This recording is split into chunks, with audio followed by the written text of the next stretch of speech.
Renungan Minggu ke-19 masa biasa 9 Agustus 2020 dengan judul Setia Membawa Selamat.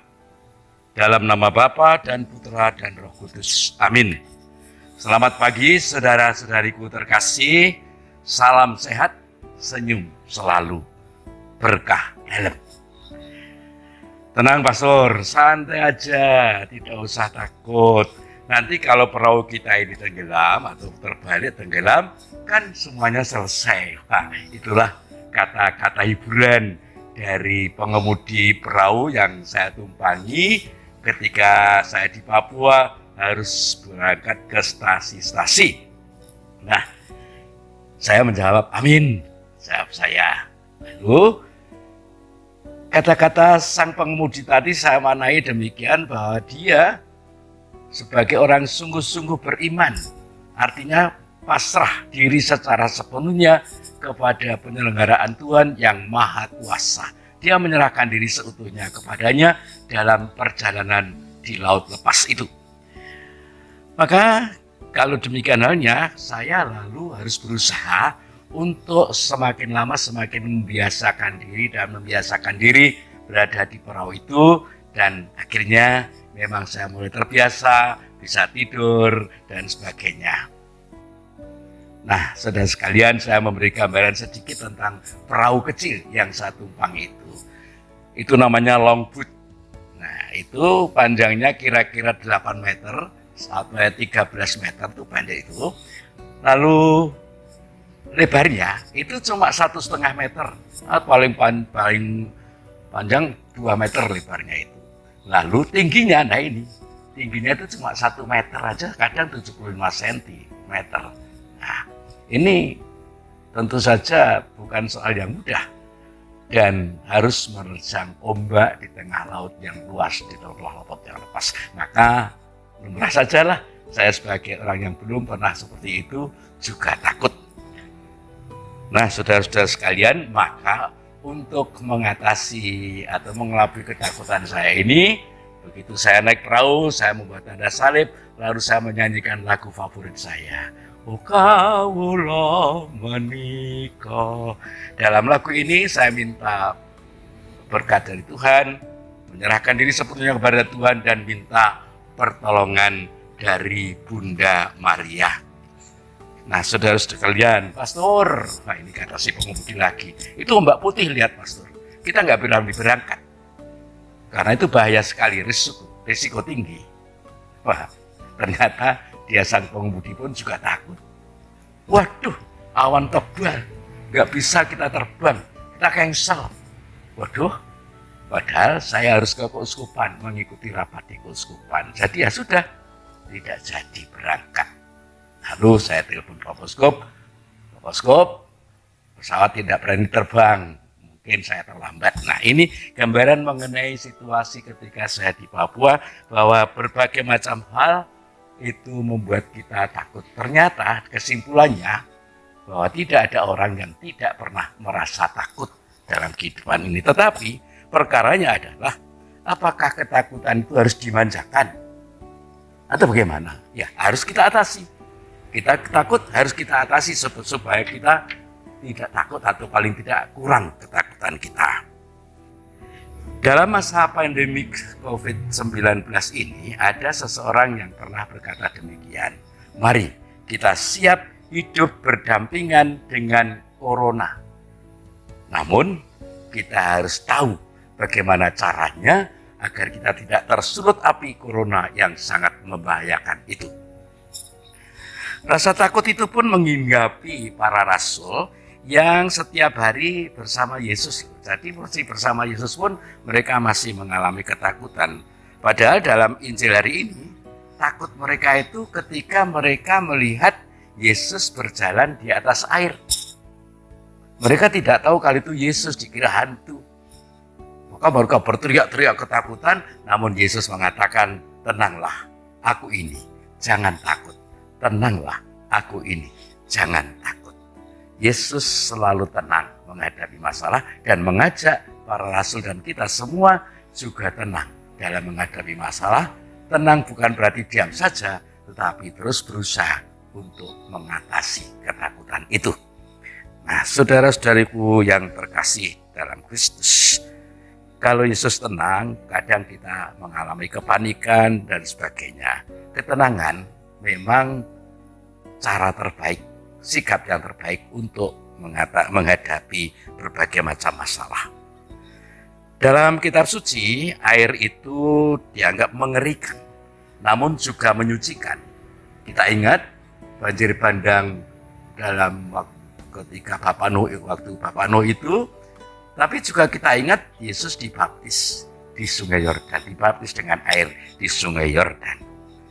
Kita ingat juga pada waktu itu orang Israel kuno itu menganggap bahwa laut, danau atau samudra itu tempat berbagai macam kejahatan, penuh dengan kejahatan dan bahaya.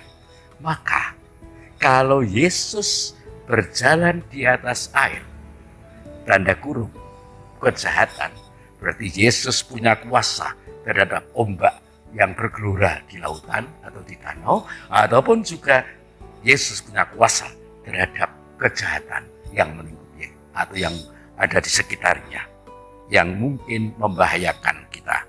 Yesus punya kuasa. Pertanyaannya adalah, kuasa Yesus itu didapat dari mana? Nah, ini pertanyaannya. Yesus diutus oleh Bapa dan dia setia kepada Bapanya.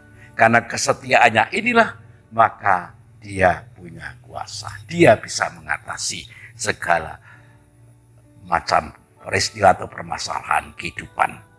Nah, saudara-saudaraku yang terkasih dalam Kristus, Petrus pun dipanggil untuk berjalan di atas air. Wah, Petrus diberi kesempatan, mari datanglah.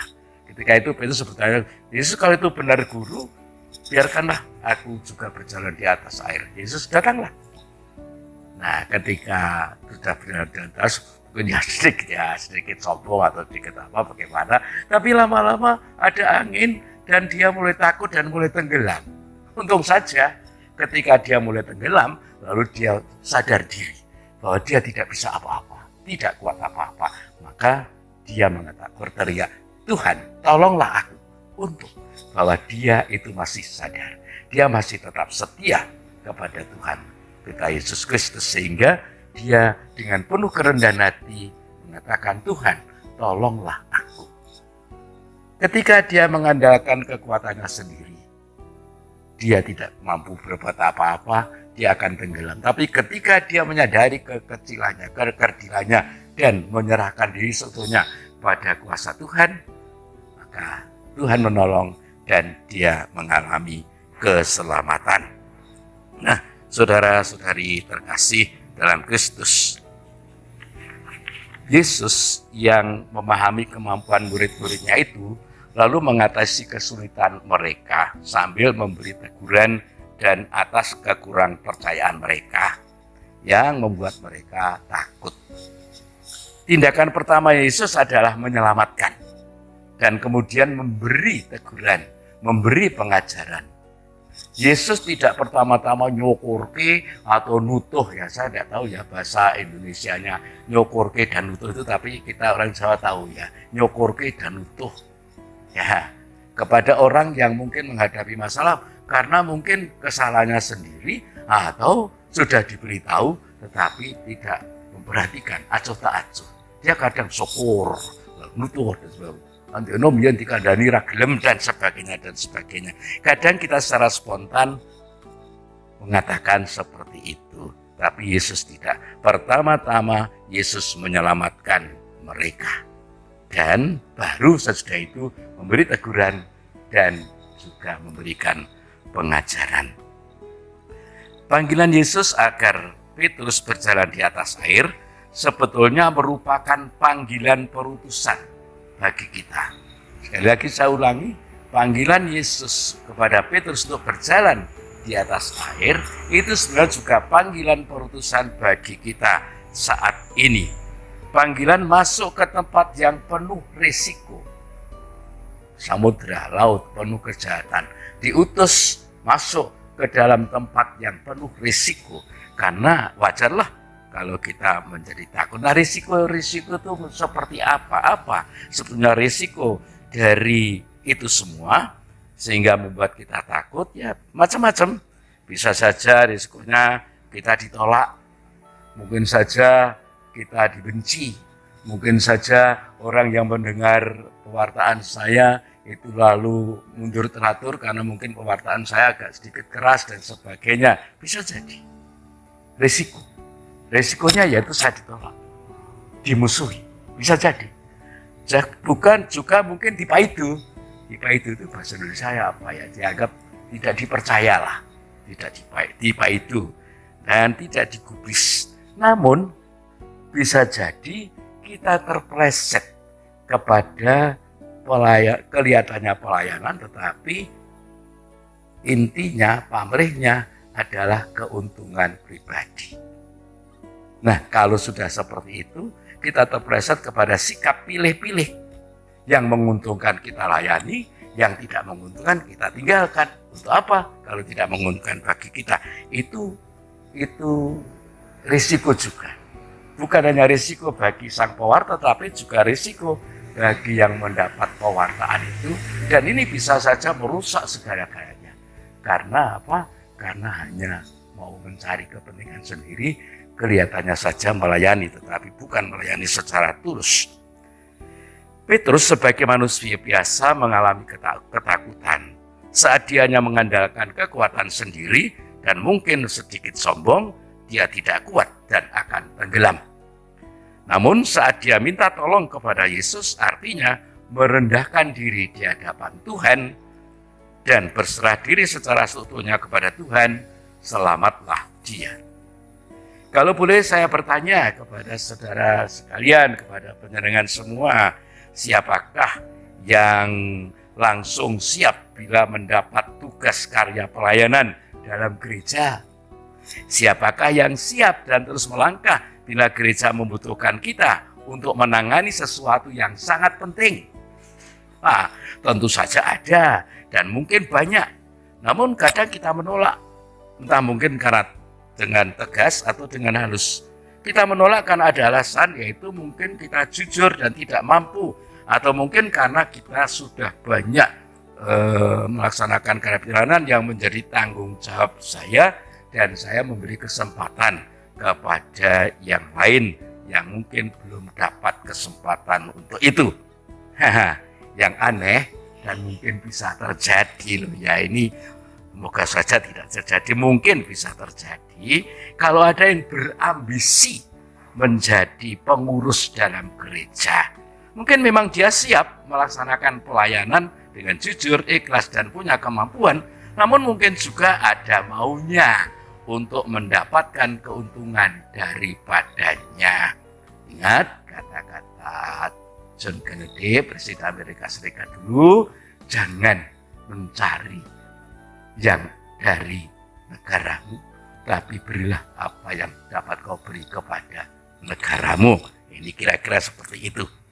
Nah, semoga saja yang seperti itu tidak ada. Apalagi pernahkah ada yang berkampanye entah langsung entah tersembunyi agar dia dipilih? Wah, nah ini semoga tidak ada. Kalau ada ya hebat, tapi lucu. Apalagi kalau dengan sistem money politik secara tersembunyi. Apa ya no ya kira-kira? Wah ya aneh kalau ada. Nah kalau ada ya maaf, mungkin tingkat kewarasannya perlu dipertanyakan. Kenapa begitu? Karena pelayanan itu penuh dengan risiko tadi. Dan ternyata banyak yang orang tua sering mengatakan joyo endo, menolak. Namun apabila Tuhan menghendaki kita karena kita dipilih, ada kata-kata vox populi, vox dei, suara rakyat, suara Tuhan, kita mesti berkata seperti Bunda Maria yang ada di sini. Aku ini hamba Tuhan, terjadilah padaku menurut perkataanmu. Kaulo abdi ning Allah, sandika ing dawuh tenemu. Kalau menghadapi risiko, itulah seninya pelayanan. Jadi bumbunya pelayanan itu kalau kita menghadapi risiko berarti apa? Kita ditantang untuk belajar lebih banyak, untuk belajar kepada yang lain, dan untuk mencari cara-cara yang mungkin lebih baik, dan sebagainya. Nah, itulah sekali lagi, kalau ada risiko itu seninya pelayanan, maka perlu kita belajar kepada Bunda Maria. Bunda Maria juga tidak sepi dari risiko loh, dalam perjalanan melaksanakan kehendak Tuhan. Dari saat dia mengandung, sebelum hidup sebagai suami istri dengan Bapak Yusuf, waktu melahirkan Yesus, waktu mengungsi ke Mesir dan mengikuti jalan salib Yesus, sampai ketika harus mendampingi para rasul. Kesetiaan akan Tuhan yang diucapkannya ketika mendapat panggilan dari Tuhan, serta penyerahan diri secara total kepada Tuhan, menjadi kekuatan besar bagi Bunda Maria. Saudara-saudariku terkasih, dari peristiwa Yesus berjalan di atas air, ada hal atau beberapa pelajaran yang penting bagi kita. Yesus berkuasa mengatasi kejahatan. Kuasa itu juga diberikan kepada para murid melalui Petrus yang diundang berjalan di atas air. Juga kuasa itu diberikan kepada kita yang juga diutus kemana saja, yang juga akan menghadapi berbagai macam risiko. Kuasa itu diberikan kepada kita umat Allah. Kuasa diberikan kepada kita bukanlah kuasa untuk memerintah, melainkan kuasa untuk melayani. Syarat utama untuk dapat melayani dengan baik dan benar adalah siap meninggalkan diri sendiri.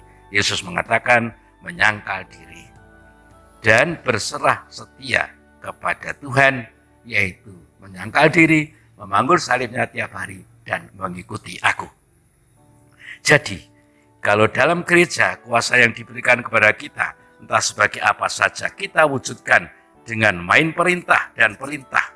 Buat aturan yang berat yang kita sendiri tidak dapat melakukannya, dan umat biasa dipaksa melakukannya, itu namanya main kuasa dan menyalahgunakan kuasanya untuk kepentingan sendiri. Kalau begitu yang terjadi, pelan tetapi pasti, hidup kita sendiri akan tenggelam, hidup kita sendiri akan hancur. Tetapi bila kita sadar diri dan merasa kecil di hadapan Tuhan, dan bukan segala-galanya di tengah-tengah sesama, kita akan mengandalkan Tuhan, yang berarti meninggalkan diri sendiri untuk bergabung dengan Tuhan. Maka Tuhan akan menolong dengan berbagai macam cara dan kita selamat. Alhasil, kita akan lebih bijaksana dalam mengelola kehidupan kita. Dan juga tentu saja dapat lebih baik melaksanakan tanggung jawab kita bagi kehidupan bersama. Maka saudara-saudariku terkasih, kiranya baiklah kalau kita mencermati kata-kata Santo Paulus kepada umat di Galatia yang bunyinya demikian. Kalau seseorang menyangka bahwa ia berarti, padahal ia sama sekali tidak berarti, ia menipu diri sendiri. Baiklah tiap-tiap orang menguji pekerjaannya sendiri, maka ia boleh bermegah melihat keadaannya sendiri dan bukan melihat keadaan orang lain.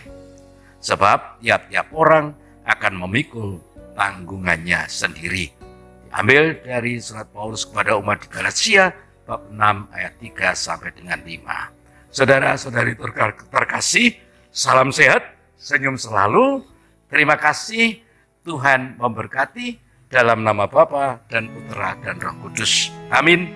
Bayat 9 Agustus 2020, Yakobus Sunarto PR, Pastor Paroki Santa Maria Ratu, Bayat. Terlihat